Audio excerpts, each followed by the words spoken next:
नमस्कार, आप सभी का स्वागत है हमारे YouTube channel new rise classes में। आइए वन स्थिति रिपोर्ट 2019 एवं वनों पर आधारित उद्योगों के बारे में अध्ययन करेंगे इस वीडियो के माध्यम से, जो उत्तर प्रदेश विशेष होगा। ये भाग 3 है। इससे पहले भाग 1 और 2 अपलोड किए जा चुके हैं, जिन्हें आप अवश्य देख लें। शुरू करते हैं।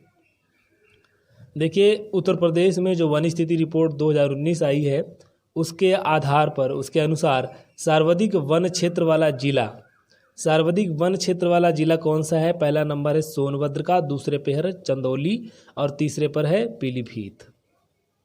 तो पहला नंबर किसका है? सोनभद्र का, इसमें सर्वाधिक वन क्षेत्र है। और दूसरे नंबर पर है चंदौली, तीसरे नंबर पर पीलीभीत। यहाँ पर 3 जिले दिए हैं मात्र।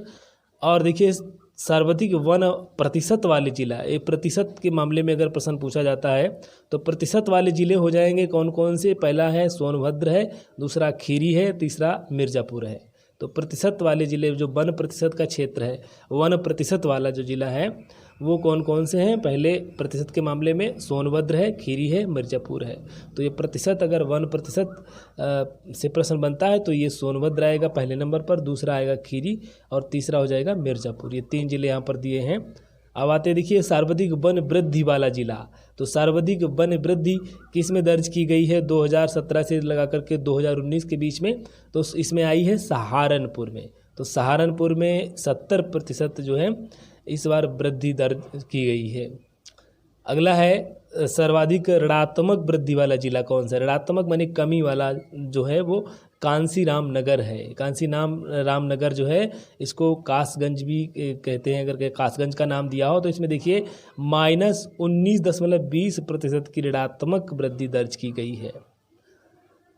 ठीक है, तो ये जिला हो जाएगा ऋणात्मक वृद्धि वाला, सर्वाधिक ऋणात्मक वृद्धि वाला कांसी रामनगर। देखिए, आइए इसमें जो फॉरेस्ट सर्वे ऑफ इंडिया है उसकी रिपोर्ट है, उसमें दिखाते हैं आपको इस लिस्ट में। ये लिस्ट है, देखिए ये इसमें दिया गया है यहाँ पर, ये वाला देखिए लिस्ट में। तो इसमें लिस्ट में देखिए यहाँ पर ये दिखाया गया है। इससे पहले ये लिस्ट है, ये यहाँ से स्टार्ट है। देखिए इसमें ये जो दिया गया है ना आपका, परसेंटेज ऑफ जीए लिखा है, जहाँ पर इसमें प्रतिशत दिखाया गया है। ये जो जियोग्राफिकल एरिया है, इसको दिया है परसेंटेज ऑफ जीए। तो इसमें ये जिला के नाम, डिस्ट्रिक्ट के नाम दिए हुए हैं, इधर उनका परसेंटेज दिया है।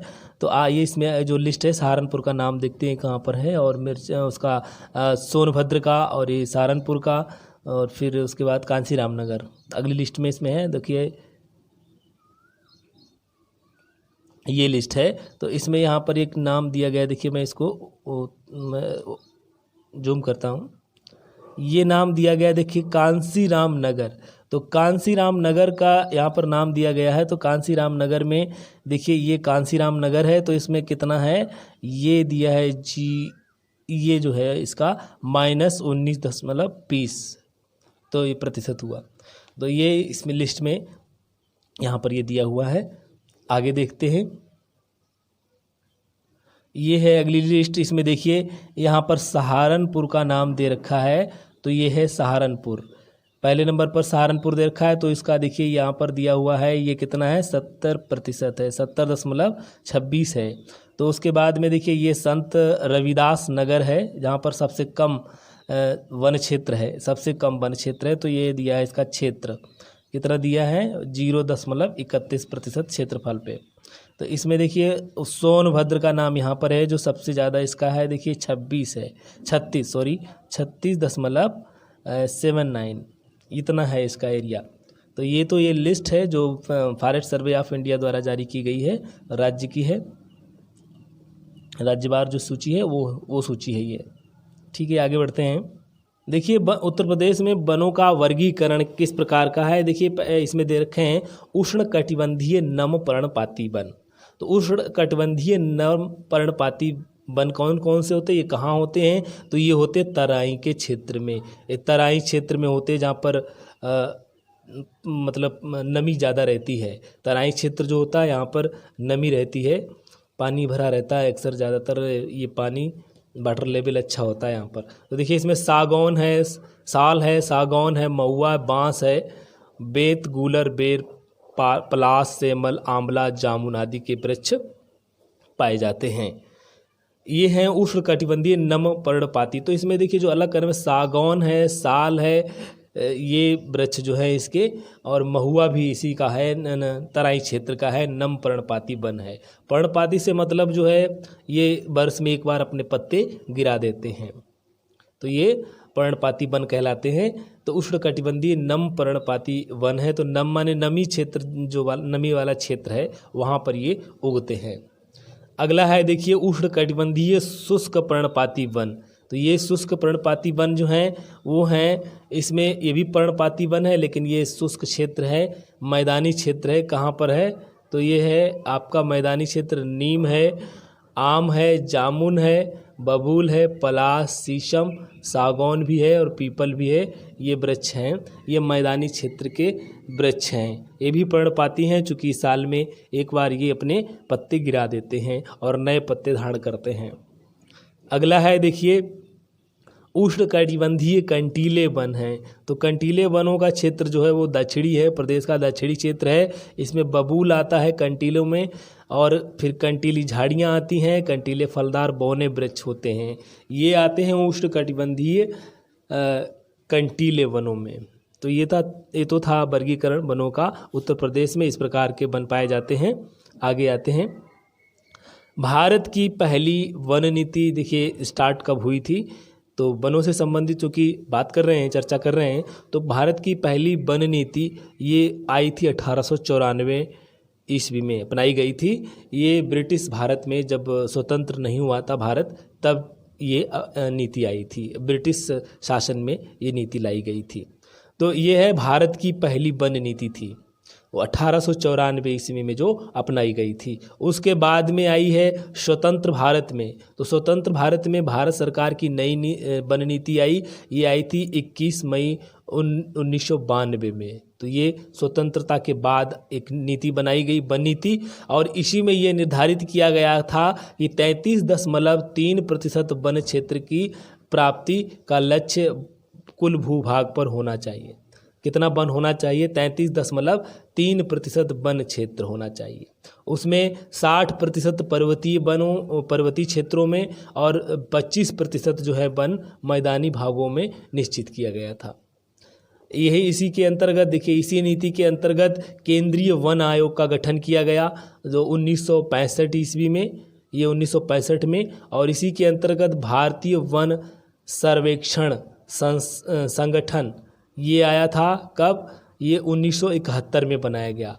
अगला है वन अनुसंधान केंद्र भी बनाया गया था। ये कब हुआ था? देहरादून में। चुकी है वन अनुसंधान केंद्र कहाँ है? देहरादून में है, और इसकी स्थापना जो थी वो 1906 ईस्वी में की गई थी। ये सब भारत की जो वन नीतियाँ हैं 31 मई 1992 वाली वन नीति में ये स्थापित किए गए थे। 52 वाली जो 31 मई सन 1952 की नीति थी।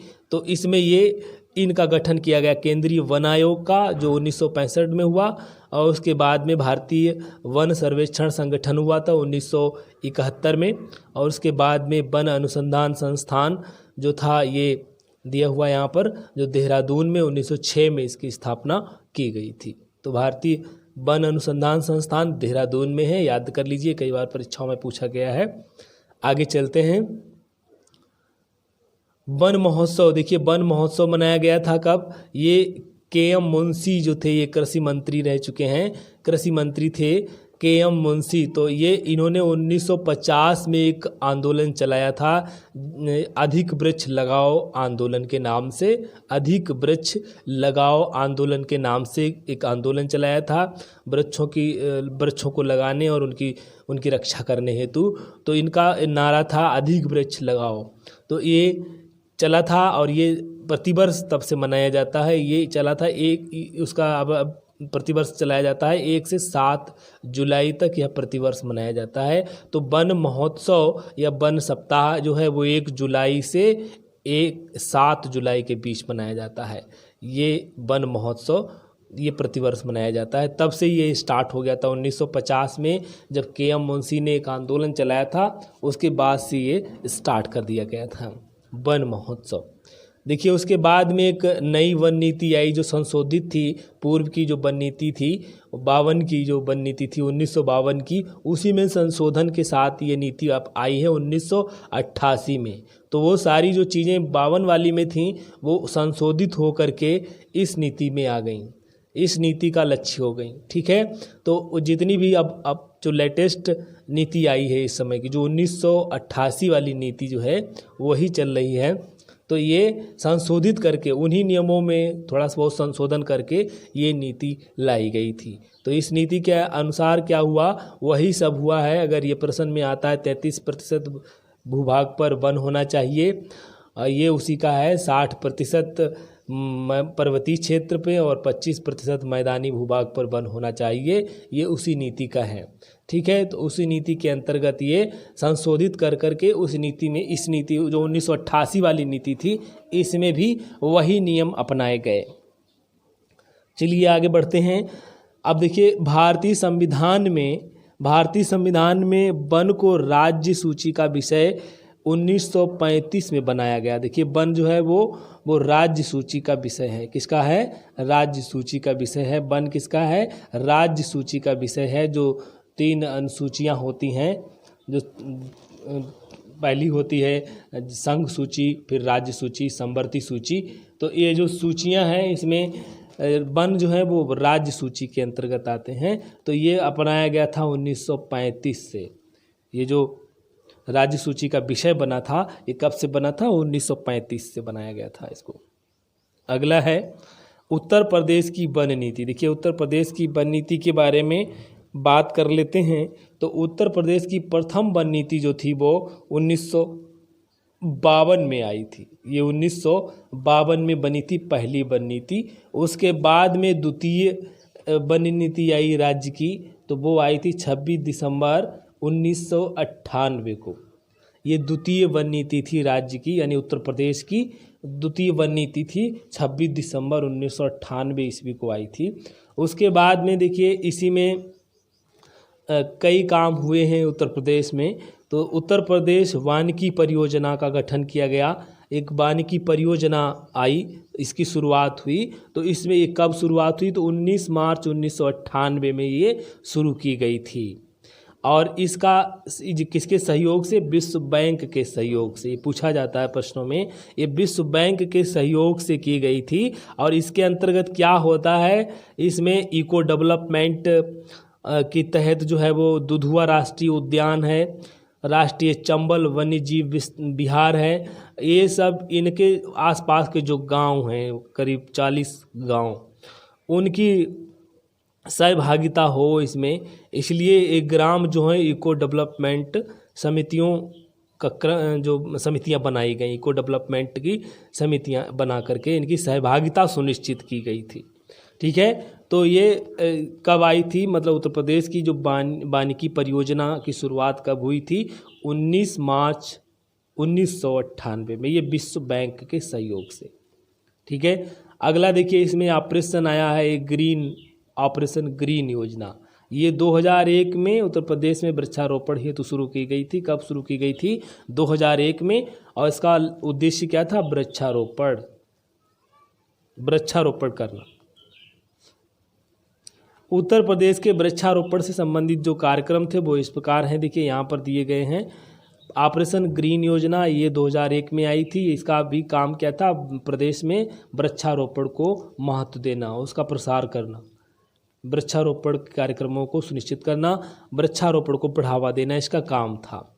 अगला था एक व्यक्ति एक पेड़ योजना। ये भी आई थी उत्तर प्रदेश की। ये पेड़ लगाओ से संबंध था इसका, यानी वृक्षारोपण से इसका संबंध था। अगली थी स्मृति वन योजना। स्मृति वन योजना का भी उद्देश्य जो था वृक्षारोपण ही था। और इसका ये थीम था जो कि स्मृति वन योजना, यानी कि अपने पूर्वजों की, अपने वृद्धों की स्मृति में एक पेड़ लगाइए। अपने पूर्वज जो हैं तो उनकी स्मृति में एक पेड़ आप लगाएं। तो इस योजना का उद्देश्य था। इसका नाम रखा गया स्मृति वन योजना, माने कि अपने पूर्वजों की याद में जो है एक पेड़ आप अवश्य लगाएं। तो इसमें ये स्मृति वन योजना थी वृक्षारोपण से संबंधित।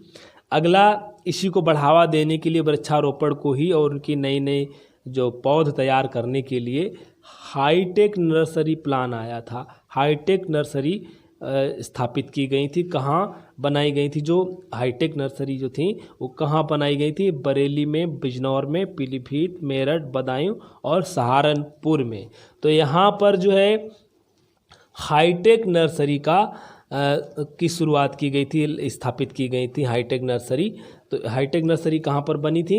बरेली में, बिजनौर में, पीलीभीत, मेरठ, बदायूं और सहारनपुर। ये वृक्षारोपण से ही संबंधित, ये पौध तैयार करती थी। इनका काम था पौध तैयार करना, वृक्षारोपण के लिए पौध तैयार करना।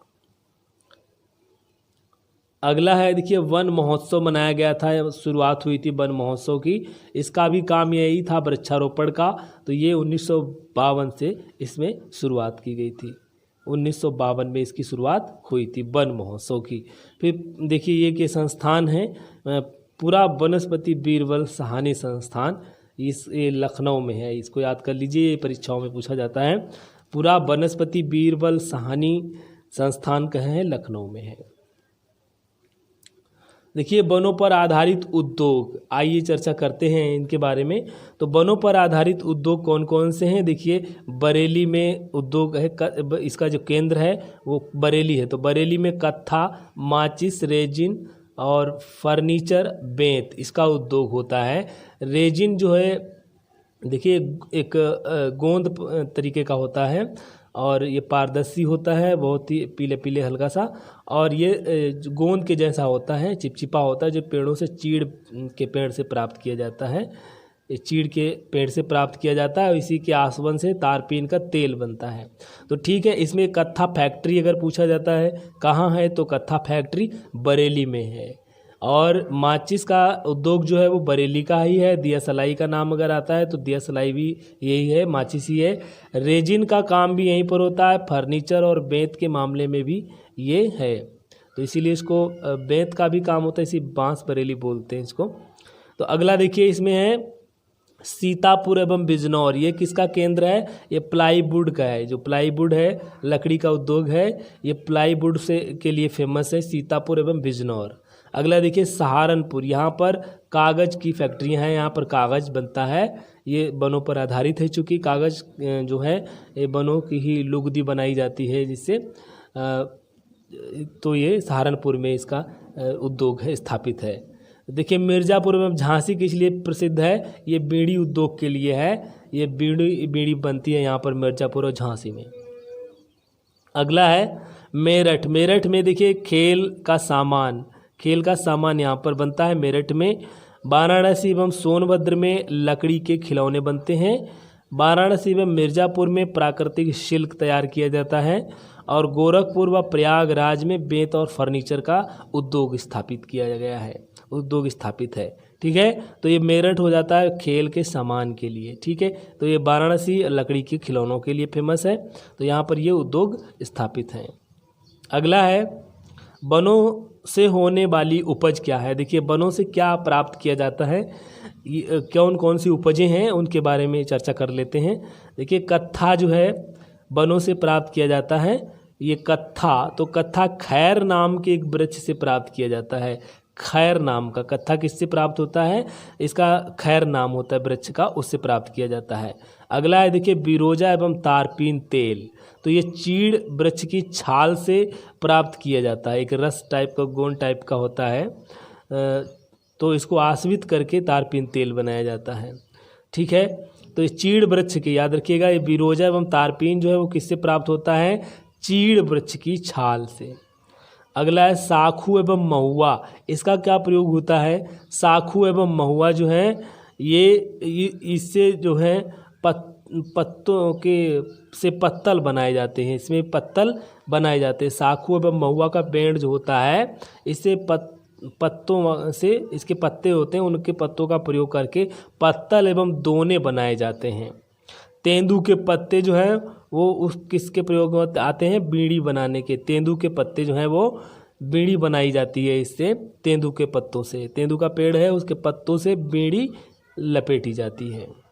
अगला है देखिए गुरेल एवं अर्जुन का जो वृक्ष है, गुरेल एवं अर्जुन का वृक्ष है, तो इससे क्या है, माचिस या दिया सलाई बनाने में इसका प्रयोग किया जाता है। गुरेल या अर्जुन का वृक्ष है तो उससे दिया सलाई या माचिस या बनाया जाता है। ये चीड़ साल देवदार, ये इसकी लकड़ी का प्रयोग कहाँ होता है, चीड़ साल देवदार, इसकी लकड़ी का प्रयोग जो है वो इमारती लकड़ी ये होती है, तो इमारतों में इस लकड़ी का प्रयोग किया जाता है। रेल के कोचों में भी ये लकड़ी जहाँ लगी होती है, तो पुल बनाने में रेलवे पे जो लकड़ी के पुल होते हैं उनमें, और जो स्लीपर होते हैं रेल लाइन के, तो वो सब बनाए जाते हैं चीड़ या साल देवदार। चीड़ की लकड़ी या साल देवदार, इन वृक्षों की लकड़ी का प्रयोग किया जाता है। ये लकड़ी बरसात में माने पानी में ये गलती नहीं है, इसलिए इस लकड़ी का प्रयोग किया जाता है। बबूल, देखिए बबूल का क्या प्रयोग है, तो बबूल की छाल प्रयोग की जाती है उसे चमड़े की रंगाई के लिए। इसकी बबूल की छाल का प्रयोग किया जाता है चमड़े की रंगाई के लिए। खजूर प्राप्त होती है ताड़ी बनाने के लिए, खजूर से ताड़ी बनाई जाती है। खजूर का पेड़ होता है उससे ताड़ी निकाली जाती है। रबड़ है वो, उससे रबड़ का जो पेड़ है उससे रबड़ उद्योग होता है, रबड़ बनाई जाती है। और लाख, एक सुना होगा, लाख जो बनाई जाती है, लाख का कीड़ा होता है और पेड़ों पर पाला जाता है ये, तो उससे जो है लाख निकाली जाती है। तो लाख भी वनों से एक तरीके से प्राप्त होती है, चूँकि पेड़ों पर ही इसका कीड़ा होता है, वो लाख तैयार करता है वृक्षों से, तो वही लाख निकाल ली जाती है पेड़ों से ही। तो ये लाख भी पेड़ों से, वनों से यानी प्राप्त होती है। अगला है सहजन या रेयन पेड़ होता है, उससे क्या प्राप्त होता है, देखिए उससे कागज़ बनाया जाता है। जो सहारनपुर में इसकी फैक्ट्री है, कागज़ एवं लुगदी बनाई जाती है। लुगदी वही पल्प होता है, लुगदी को पल्प बोलते हैं, तो वो लुगदी बनाई जाती है कागज़ बनाने के लिए। तो सहजन पेड़ का और रेयन पेड़ का प्रयोग किया जाता है इसमें। अर्जुन का देखिए माचिस बनाने में या दिया सलाई में बता दिया पीछे। यूकेलिप्टिस, जो उसको सफ़ेदा भी बोलते हैं कहीं कहीं, यूकेलिप्टिस जो होता है इसकी लकड़ी है, जलाऊ लकड़ी होती है, इसके जलाने के काम आती है ज़्यादातर, चूँकि इसको सामाजिक वानिकी के लिए घातक माना गया है। ये वृक्ष घातक होता है यूकेलिप्टिस का, एवं पर्यावरण का आतंकी पेड़ इसको बोला गया है। पर्यावरण का ये आतंकी पेड़ होता है, कौन, यूकेलिप्टिस। तो इतना था ये आज के वीडियो में, इतनी जानकारी थी। आशा है आपको पसंद आया होगा। अगर हमारा वीडियो आपको पसंद आए तो लाइक ज़रूर करें और शेयर भी करें। अगर सब्सक्राइब नहीं किया है तो ज़रूर कर लें, जिससे आपको अगली नोटिफिकेशन प्राप्त हो सकें।